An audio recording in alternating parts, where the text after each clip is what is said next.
हमने लगभग 30,000 हमारे यहाँ भी रिक्तियाँ अभी खाली हैं और पहली बार ये हुआ है कि 7,000 जो पदों की हमारी भर्ती प्रक्रिया चल रही थी, वह भर्ती प्रक्रिया अधीनस्थ सेवा चयन आयोग पर प्रश्न चिन्ह खड़े होने के कारण से जिसकी जांच चल रही है, तो ये बड़ा मुश्किल काम हो गया था कि अब हम इन भर्ती परीक्षाओं को कैसे आगे करें।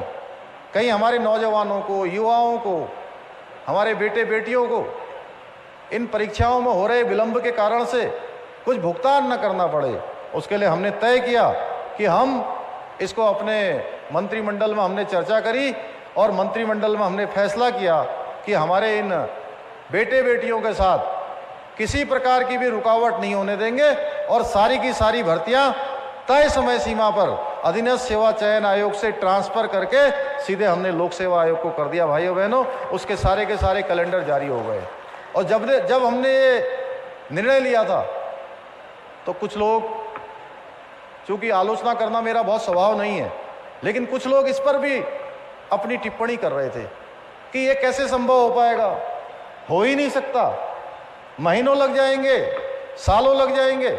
इस समय तत्कालिक व्यवस्था आई है, इसलिए जो है इन्होंने इस प्रकार का निर्णय ले लिया है।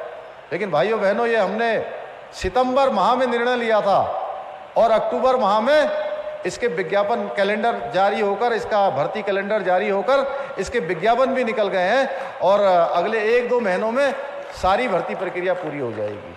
इसलिए हम लोग जो कहते हैं, हम ऐसा नहीं कहते, इसमें हम लोग बहुत सावधानी रखते हैं कि जो कह रहे हैं वो पूरा हो।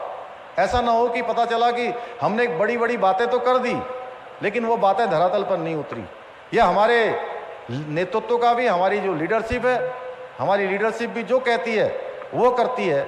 इसका परिणाम है कि उत्तराखंड के अंदर हमने तय किया है जितनी भी योजनाओं का हम लोग शिलान्यास करेंगे, जितनी भी योजनाओं को हम शुरू करेंगे, उन सारी योजनाओं का हम लोकार्पण भी करेंगे। यानी कि जो योजनाएं हमारे कालखंड में शुरू हो रही हैं वो सारी की सारी पूरी होंगी। मैं आज के